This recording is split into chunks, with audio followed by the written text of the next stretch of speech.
অথচ হাদিসের মধ্যে আছে আল্লাহর হাবিব সাল্লাল্লাহু আলাইহি ওয়াসাল্লাম বলেছেন, লা ইউমিনু আহাদুকুম হাত্তা আকুনা আহাব্বা ইলাইহি মিন ওয়ালিদিহি ওয়া ওয়ালাদিহি ওয়ান নাসি আজমাইন।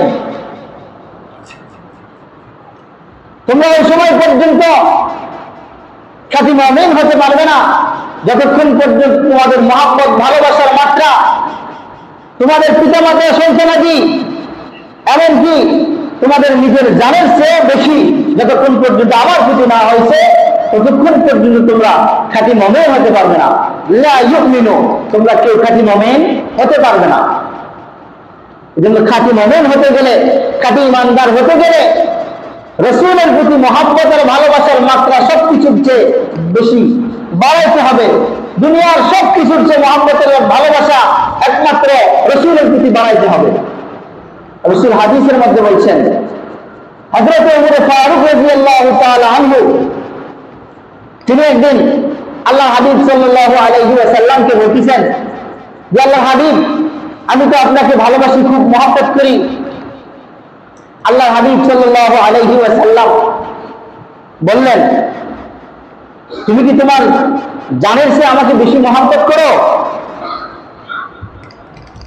ইসলামের নীতি হলো, যদি কেউ কাউকে আল্লাহর রাস্তায় ভালোবেসে থাকে, আল্লাহর জন্য যদি কাউকে ভালোবেসে থাকে, তাহলে সেটা প্রকাশ করে দেওয়া, তাকে বলা যে আমি আপনাকে ভালোবাসি, আপনাকে আমার খুব ভালো লাগে, খুব মহব্বত করি। তো ঠিক তদ্রুপ ওমর ফারুক রাদিয়াল্লাহু তাআলা আনহু আল্লাহর হাবিবকে বললেন যে, আল্লাহর হাবিব, আমি তো আপনাকে খুব ভালোবাসি, মহব্বত করি। আল্লাহর হাবিব সাল্লাল্লাহু আলাইহি সাল্লাম বললেন, তোমার জানের চেয়ে আমাকে বেশি মহব্বত করো? ওমর ফারুক রাদিয়াল্লাহু তাআলা আনহু চুপ হয়ে গেলেন। কিছুক্ষণ চিন্তা করলেন যে আল্লাহর হাবিব আমাকে কি বললেন, আমার জানের চেয়ে আমি আল্লাহ রাসূলকে বেশি ভালোবাসি কিনা এটা জানতে চেয়েছেন। ওমর ফারুক চুপ হয়ে গেলেন, চিন্তাই করলেন, কিছুক্ষণ চিন্তা করলেন। আমাদের মতো লোক হলে সাথে সাথে বলে দিতাম, জি, জানের চেয়ে বেশি ভালোবাসি। কারণ আমরা আমাদের উপরে একটা, ভিতরে আরেকটা। মুনাফিকি চরিত্র আমাদের মধ্যে, ভিতরে আছে একটা, বাহিরে প্রকাশ করে আরেকটা। সাহাবায়ে কেরাম রিজওয়ানুল্লাহি তাআলা আলাইহিম আজমাইন তিনারা এমন ছিলেন না, তিনারা এরকম কপটতা জানতেন না। ভিতরে যা বাহিরে তাই, মুনাফিকি চরিত্র ছিল না।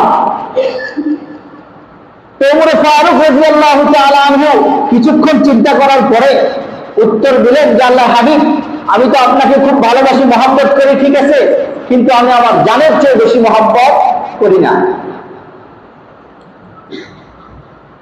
যা কথা তাই বললেন, মহব্বত করি, খুব ভালোবাসি, কিন্তু আমার জানের চেয়ে বেশি নয়। আল্লাহর হাবিব সাল্লাল্লাহু আলাইহি ওয়াসাল্লাম বললেন, ওমর, তোমার এই মহব্বত, এই ভালোবাসা এখনো ভালোবাসা হয়নি। তোমার এই মহব্বত, এটা এখনো মহব্বত হয়নি। যতক্ষণ পর্যন্ত তুমি তোমার নিজের জানের চেয়ে বেশি ভালোবাসতে না পারছো, ততক্ষণ পর্যন্ত তোমার এই ভালোবাসা কোনো ভালোবাসাই নয়। ওমর ফারুক রাদিয়াল্লাহু তাআলা আনহু আবার চুপ হয়ে গেলেন, কিছুক্ষণ চিন্তা করলেন, মনকে বুঝাইলেন। বুঝানোর পরে এবার বলতেছে যে, হ্যাঁ আল্লাহর হাবিব, এবার আমি আমার জানের চেয়েও বেশি ভালোবাসি আপনাকে। মনকে প্রস্তুত করলেন এবং বলে দিলেন, আমি আমার জানের চেয়েও আপনাকে বেশি মহব্বত করি, বেশি ভালোবাসি। আল্লাহর হাবিব সাল্লাল্লাহু আলাইহি ওয়াসাল্লাম বললেন, আল আন ইয়া ওমর, হে ওমর, এবারে হয়েছে, এতক্ষণে হয়েছে।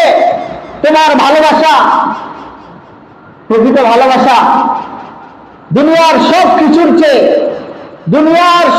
কিছুর চেয়ে যতক্ষণ পর্যন্ত আমার ভালোবাসার মাত্রা বেশি না হয়েছে রাসূলের প্রতি, ততক্ষণ পর্যন্ত আমার এই ভালোবাসা কোনো ভালোবাসা নয়, আমি পরিপূর্ণ মুমিন হতে পারিনি। স্বয়ং আল্লাহ পাক রব্বুল আলামিন কোরআনের মধ্যে ইরশাদ করেছেন, কুল ইন কানা আবাউকুম ওয়া আবনাউকুম, আমরা আমাদের পিতামাতাদেরকে ভালোবাসি, তাই না? আমরা আমাদের পিতামাতাদেরকে ভালোবাসি, আমরা আমাদের সন্তানাদিদেরকে ভালোবাসি, আমরা আমাদের স্ত্রীদেরকে ভালোবাসি, আমরা আমাদের আত্মীয় স্বজনদেরকে ভালোবাসি, আমরা আমাদের সম্পদ, আমাদের কামানো টাকা পয়সা, এইটাকে আমরা খুব মহব্বত করি, ভালোবাসি। এবং আমাদের ব্যবসা বাণিজ্য, যেই ব্যবসাতে লস যাওয়ার আশঙ্কা আছে, এটাকে আমরা ভয় পাই, যাতে কোনোভাবেই আমার ব্যবসায় লস না হয়, এটা আমরা ভয় করি কিনা? তো এই ব্যবসাকে আমরা মহব্বত করি, ভালোবাসি। এবং আমাদের ঘর বাড়ি, আমাদের বাসস্থান, কারো বা 5 তলা, কারো 10 তলা, কারো 10 তলা, কারো 5 তলা, যার যেখানে আছে, যে অবস্থায় আছে, প্রত্যেকের বাসস্থানকে মহব্বত করি, ভালোবাসি, পছন্দ করি। আল্লাহ পাক রব্বুল আলামিন তার প্রিয় হাবিব সাল্লাল্লাহু আলাইহি ওয়াসাল্লামের মাধ্যমে জানিয়ে দিচ্ছেন, হে আমার প্রিয় হাবিব, আপনার উম্মতকে বলে দিন। কি বলে দিবেন? ইন কানা আবাউকুম ওয়া আবনাউকুম, যদি তোমাদের মহব্বতের ভালোবাসার মাত্রা বেশি না হয় রাসূলের প্রতি, তোমাদের পিতামাতা থেকে, তোমাদের সন্তানাদি থেকে, তোমাদের স্ত্রীগণ থেকে, এবং তোমাদের আত্মীয় স্বজন থেকে, এবং তোমাদের ওই সম্পদ, যেই সম্পদ তোমরা খুব কষ্টে উপার্জন করেছ, এই সম্পদের থেকে, এবং তোমাদের ওই ব্যবসা বাণিজ্য যার লোকসানকে তোমরা ভয় পাও, এই ব্যবসা থেকে, এবং তোমাদের ওই ঘর বাড়ি বাসস্থান থেকে, যেটাকে তোমরা খুব মহব্বত করো, ভালোবাসো, পছন্দ করো, এই সব কিছুর চেয়ে তোমাদের ভালোবাসার মাত্রা যতক্ষণ পর্যন্ত বেশি না হয়েছে আল্লাহ এবং আল্লাহ রসুলের প্রতি, আল্লাহ এবং আল্লাহ রসুলের প্রতি, যদি তোমরা এটা করতে না পারো, তোমাদের ভালোবাসার মাত্রা যদি এই সবের চেয়ে রসুলের প্রতি বেশি বাড়াইতে না পারো, তাহলে আল্লাহ পাক রব্বুল আলামিন বলেছেন, ফাতারাব্বাসু, অপেক্ষা করো। যদি ভালোবাসার মাত্রা তোমাদের বাড়াইতে না পারো এসবের চেয়ে রসুলের প্রতি, তাহলে ফাতারাব্বাসু, অপেক্ষা করো। কিসের? হাত্তা ইয়াতিয়াল্লাহু বিআমরি, আল্লাহ পাক রব্বুল আলামিনের পক্ষ থেকে আযাবের যে নির্দেশ, এই নির্দেশের অপেক্ষা করো। স্বয়ং আল্লাহ পাক রব্বুল আলামিন কোরআনের মধ্যে স্পষ্ট ভাষায় বলে দিয়েছেন, ভালোবাসা বাড়াইতে হলে একমাত্র সেই ভালোবাসাটা হবে রসুলের প্রতি। কার প্রতি? রসুলের প্রতি, আল্লাহ এবং আল্লাহ রসুলের প্রতি। দুনিয়ার সব কিছুর চেয়ে আমার ভালোবাসার মাত্রা বাড়াইতে হবে রসুলের প্রতি। যখন রসুলের প্রতি আমার ভালোবাসার মাত্রা বেড়ে যাবে, তখন আমি একজন খাঁটি ইমানদার, খাঁটি মুমিন হিসেবে গণ্য হতে পারবো। আর যদি আমার ভালোবাসার মাত্রা বাড়াইতে না পারি, আমার ভালোবাসা আমার দুনিয়ার সম্পদের প্রতি, আমার ভালোবাসা আমার পিতামাতার প্রতি, আমার ভালোবাসা আমার সন্তানের প্রতি, আমার ভালোবাসা আমার ঘর বাড়ির প্রতি, আমার বাসস্থানের প্রতি, আমার ভালোবাসা আমার ব্যবসা প্রতিষ্ঠানের প্রতি, কিন্তু রসুলের প্রতি আমার মহব্বত আর ভালোবাসা নাই, তাহলে আল্লাহ পাক রব্বুল আলামিন বলছে, অপেক্ষা করো। আল্লাহর পক্ষ থেকে যেই শাস্তির হুকুম আসতেছে, এদের অপেক্ষা করো। খবর আছে, অপেক্ষা করো, একটু অপেক্ষা করো। এজন্য দুনিয়ার সব কিছুর চেয়ে মায়া মহব্বতের ভালোবাসা বাড়াইতে হবে একমাত্র রসুলের প্রতি।